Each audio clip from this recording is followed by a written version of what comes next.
This is Killer Innovations, a show about ideas, creativity, and how you can innovate. Welcome to the Innovator's Garage, where you learn to create your next game-changing killer innovation.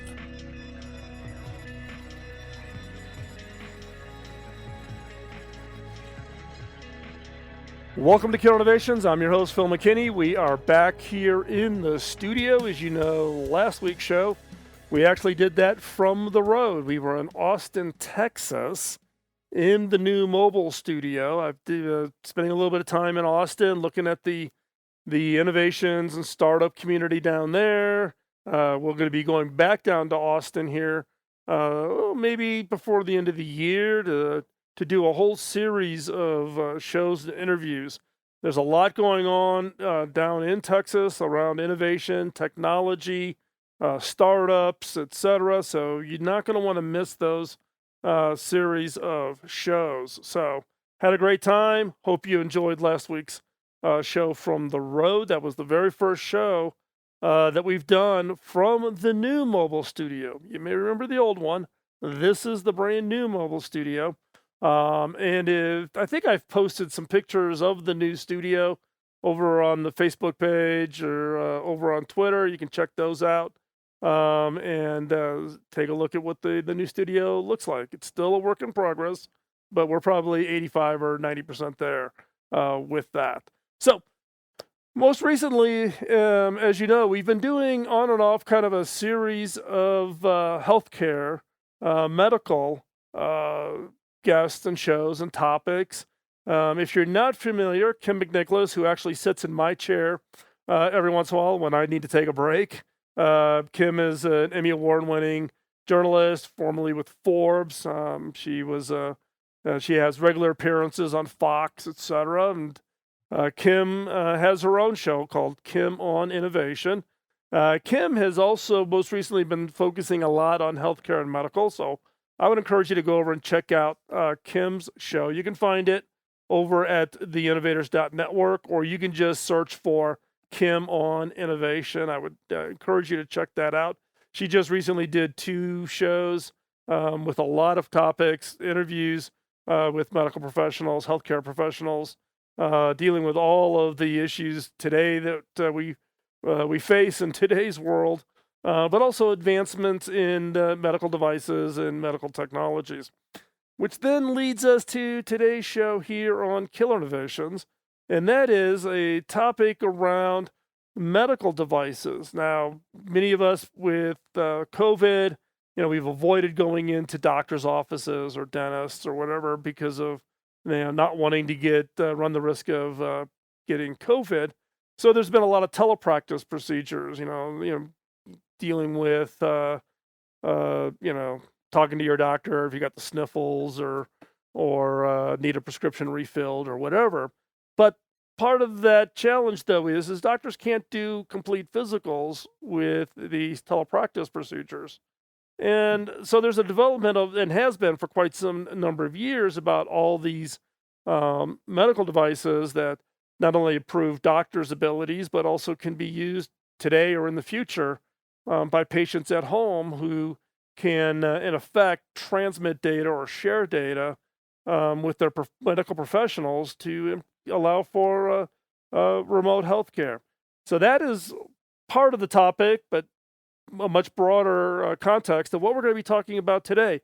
So today's guest is Clive Smith. Clive is the CEO and founder of Think Labs. And Think Labs works on a whole wide range of areas, but the one area that I was keenly interested in, why I wanted to have Clive on the show, was to talk specifically about the future and where things are going with the innovations around medical devices. So, Clive, thanks for taking the time to join us here at Killer Innovations. Yeah, good to be here.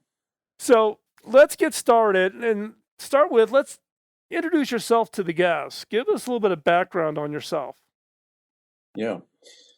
So from anyone who recognizes this accent, I grew up in South Africa and I did electrical engineering. So my background is double E. And growing up, one of the things that people have told me, and I'm not sure I don't don't agree with it, is that engineers are born, they aren't made. And, I think some of it is childhood influence. And one of the most influential events of my life was actually the moon landing. And there, as a kid in South Africa and seeing the moon landing, basically that sends a message to people around the world that technology happens in the United States. So, not only does it make you want to become an engineer, but it makes you want to do it in the United States. So I grew up in South Africa, did engineering, and then wanted to come to the States, and ended up at Caltech doing a master's. And so hearing about, the Jet Propulsion Laboratory and things like that, which is affiliated with Caltech, is kind of exciting to come to Caltech finally. So that was, a long time coming from when I was a kid and they landed on the moon. So that was my entry into the United States. And I did my master's there, and I focused on analog electronics and signal processing. So those were the areas that I focused on. And then I went and worked in corporate America for a few years. And I was never born to be a large company employee.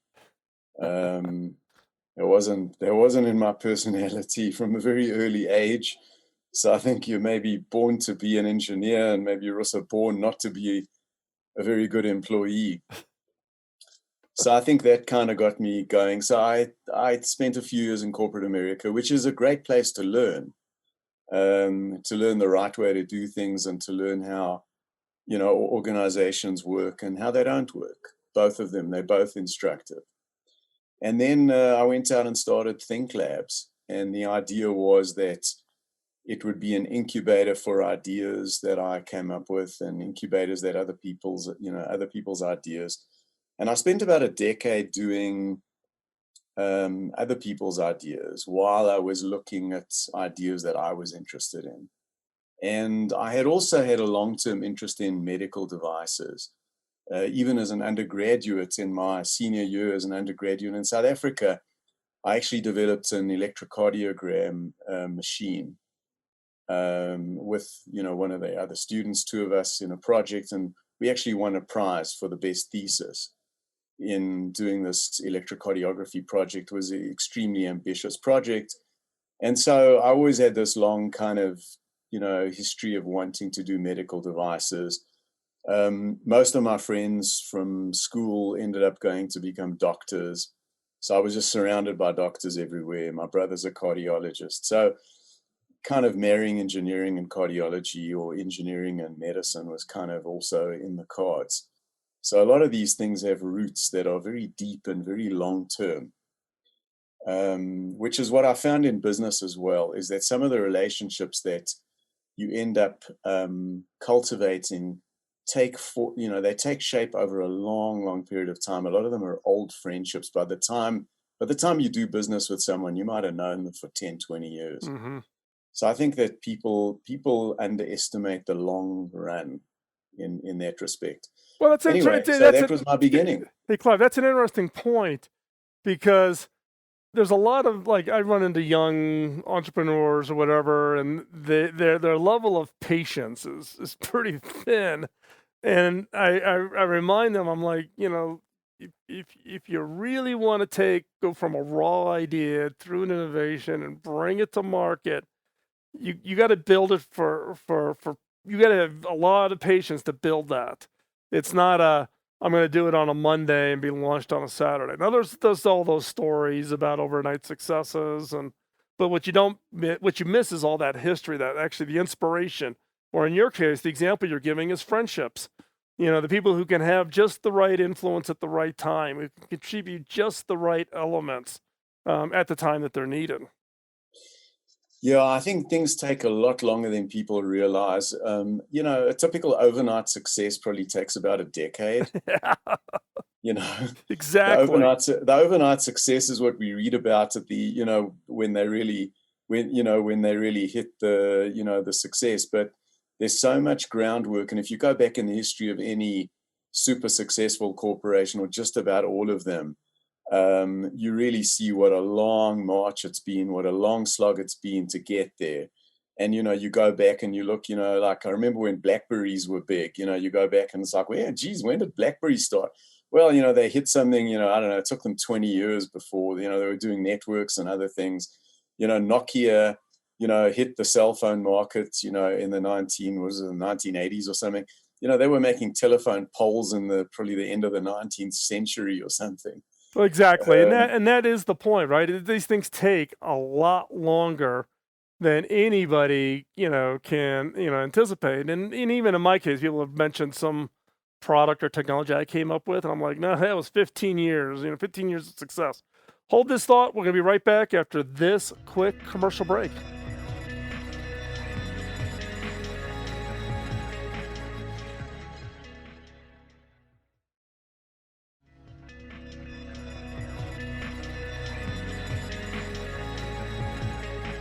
Welcome back to Q Innovations as we continue our conversation with Clive Smith, CEO and founder of Think Labs. So, Clive, in the last segment we were talking about just medical devices and kind of, your early project, and it brought back memories of Agilent, which used to be part of HP, and all the medical devices that came out of HP.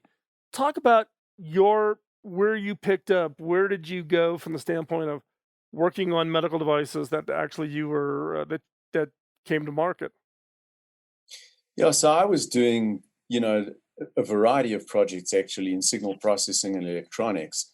But as I said, I had a long-term interest in medical devices, and I stumbled across an article in a cardiology journal in Circulation, I believe it was, where they discussed the stethoscope and the history of the stethoscope. It was quite an old article. And what they had done is taken something like 35 stethoscopes and measured their acoustics. And what they also did was they built a replica of the original Laennec stethoscope, which was a hollow tube. Laennec was the French doctor who invented the stethoscope in about 1816 and started describing how you diagnose patients using sound. So the acoustics of the original Laennec replica turned out to be about the same as a modern stethoscope. So here was this, the most ubiquitous medical device on the planet, basically hadn't had an performance improvement in at that time I guess we're 180 years or something. So I thought, well, okay, I know analog electronics, I know signal processing, slam dunk, I'm going to fix this. I'm going to develop this thing, and that's going to be, as we would have called it, I'm going to make an overnight success. And I basically really literally started in my garage, and I started building and prototyping and figuring things out. And the sort of breakthrough came when I sort of asked myself a question. I tried different methods of sensing sound coming out of the body.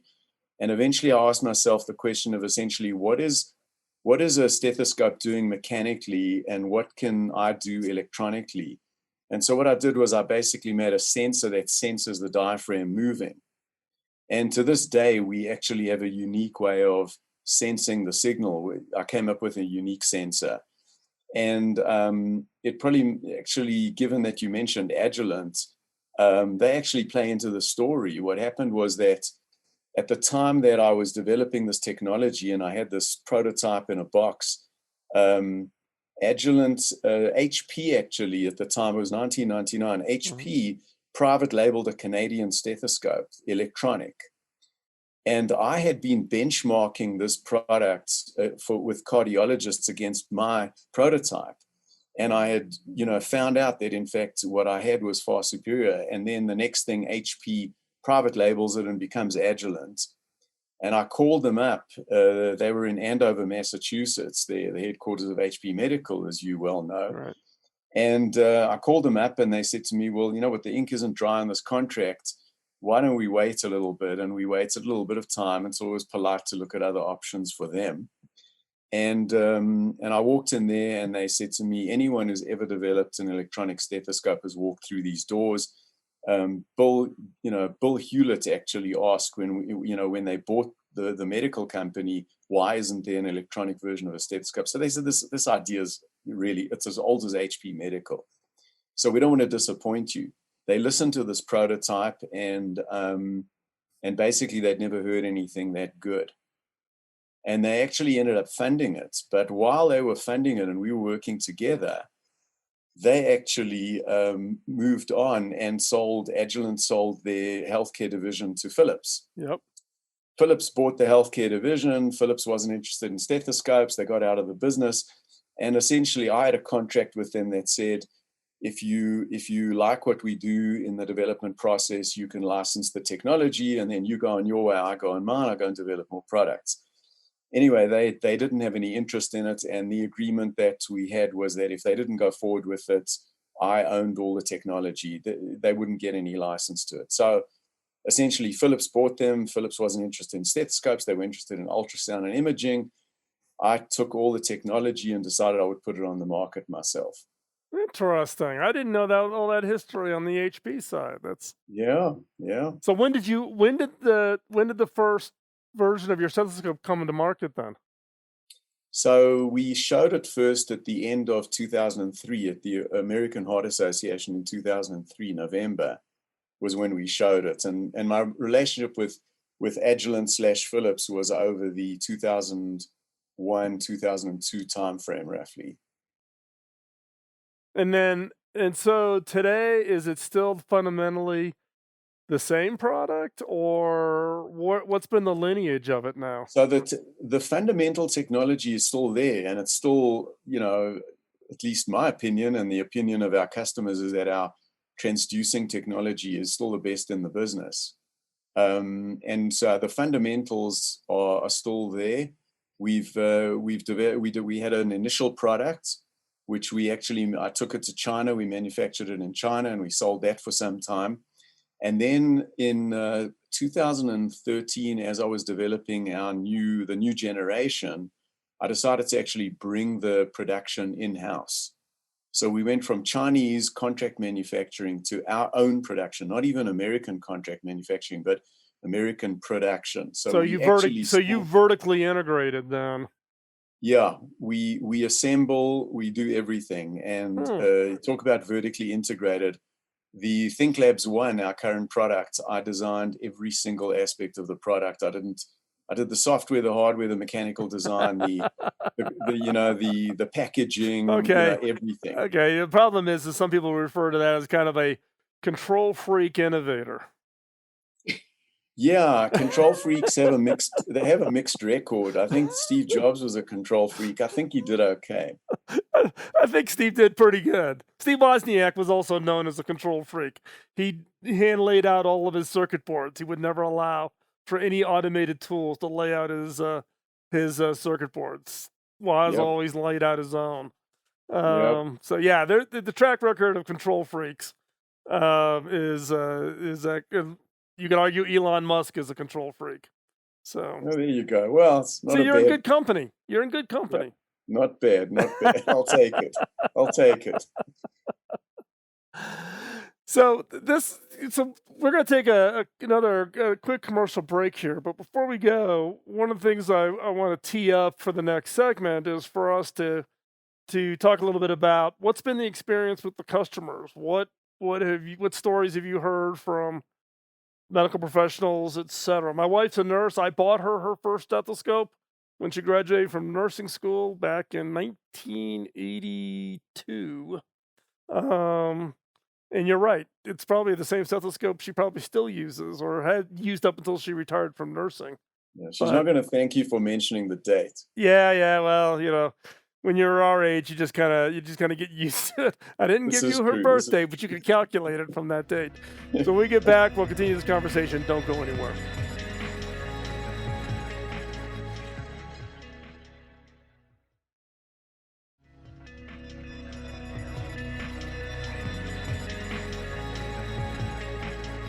Welcome back to Killer Innovations as we continue our conversation with Clive Smith, CEO and founder of ThinkLabs. So, Clive, as we were wrapping up the last segment, you mentioned the fact that you started off in the early version of the product as being manufactured, it's outsourced to an ODM manufacturer for offshore work.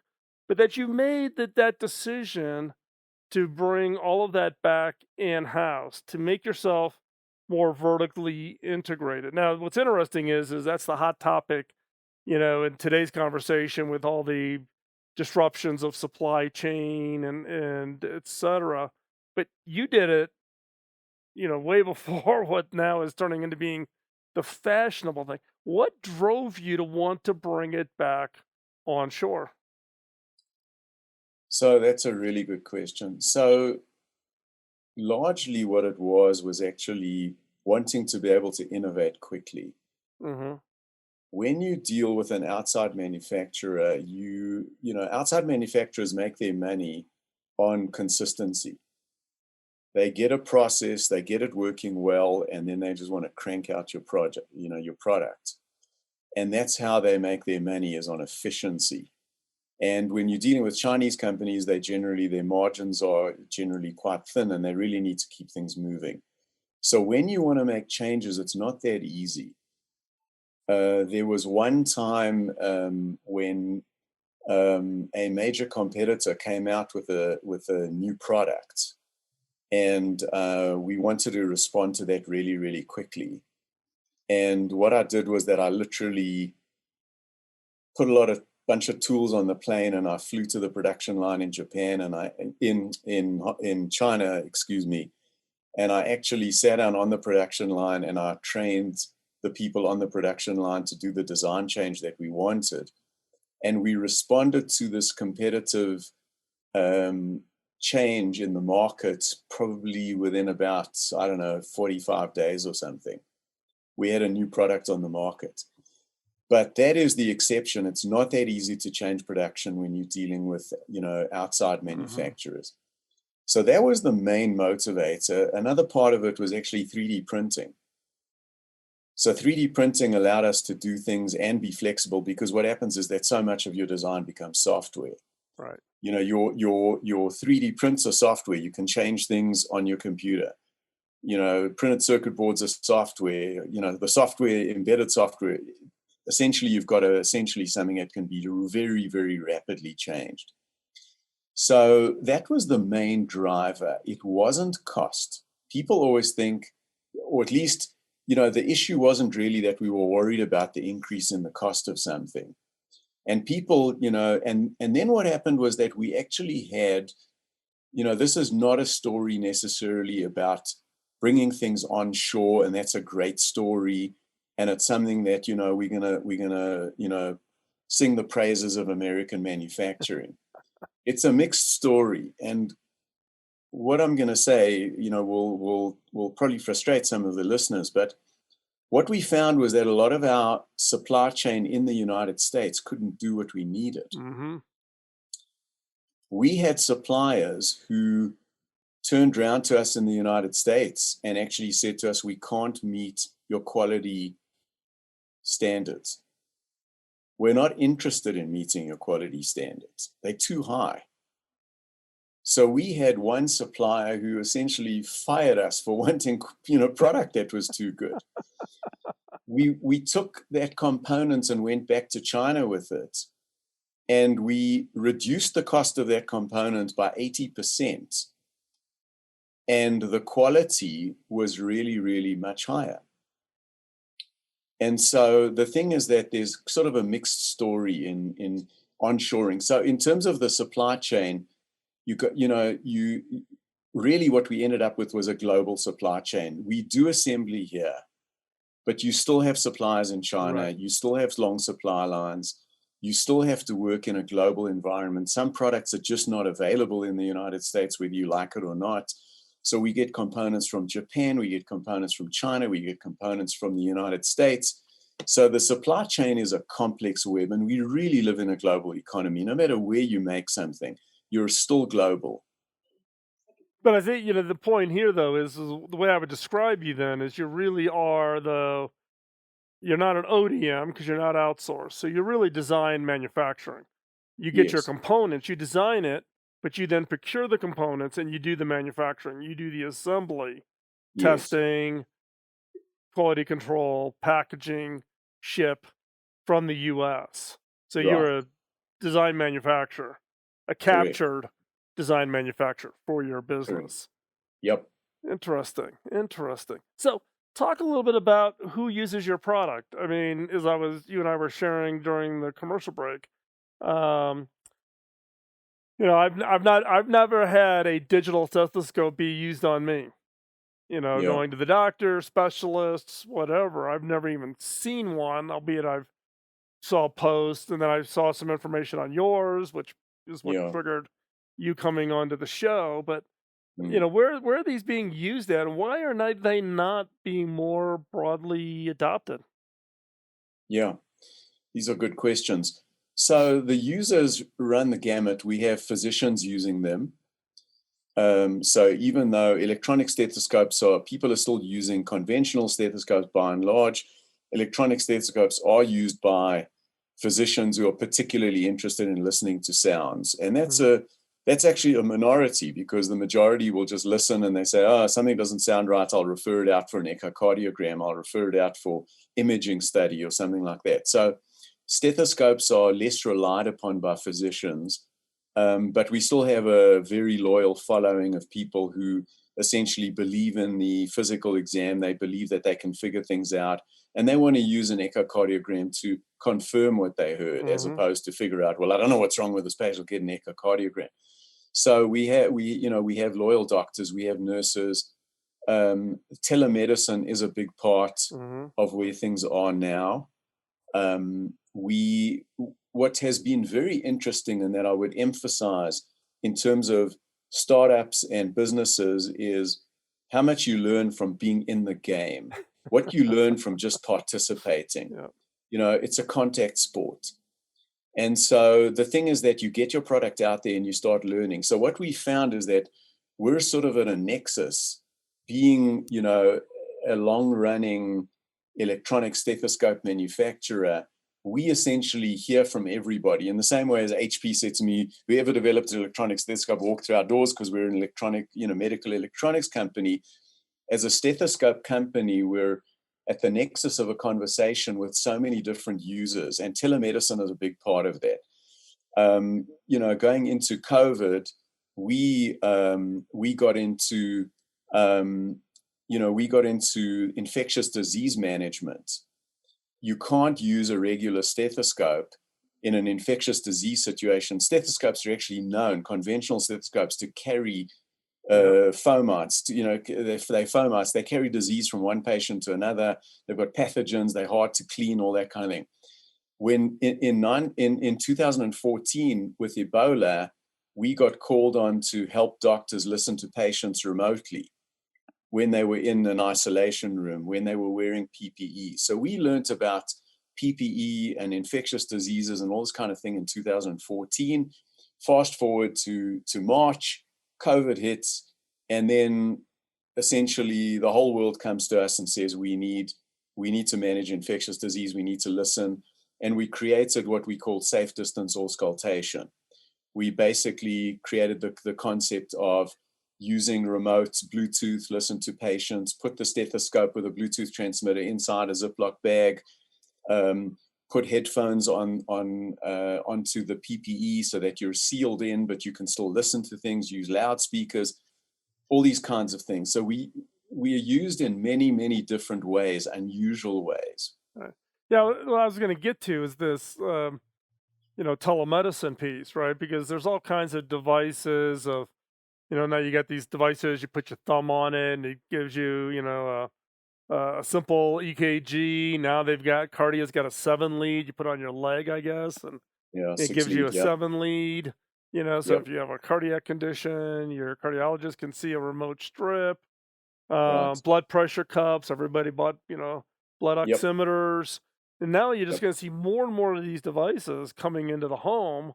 I think, one, not only for things like COVID, but it's also Yep. about aging in place, aging population, not wanting to go in a nursing home, but still wanting to be monitored for whatever their health condition is, so that they can stay at home and they can not have to go off and be committed to some medical facility. The doctors and nurses can still monitor patients and just do it remotely. So hold that thought. We're going to be right back right after this break.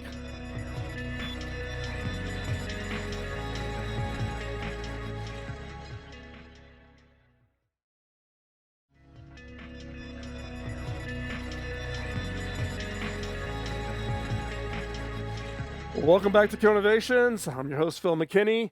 We are continuing our conversation with Clive Smith, CEO founder of Think Labs. Now, Clive, we were talking at the end of the last segment. We got into a little bit talking about aging in place, where devices play into that. But let's take a broader context of this. What's the future of healthcare, given all the changes, the rate of innovation, the types of innovation, things like what you're working on with devices? What does the future of healthcare look like? I think you described it incredibly well. I think you nailed it. There's going to be a lot more remote healthcare, aging in place. I think that's really, really important. And I think it's an incredible enhancement to quality of life Mhm. for a lot of aging people who, don't want to be in a hospital. They don't want to be in a care facility. They want to be in their own homes. My mother passed away from COVID actually a few months ago Oh, I'm so at the age sorry. of 95, and she died at home. She was in her own home, and it was very important to her to not go to a nursing home, to not move out of her house. And this was a big deal. And I think we shouldn't underestimate the value to people of being at home.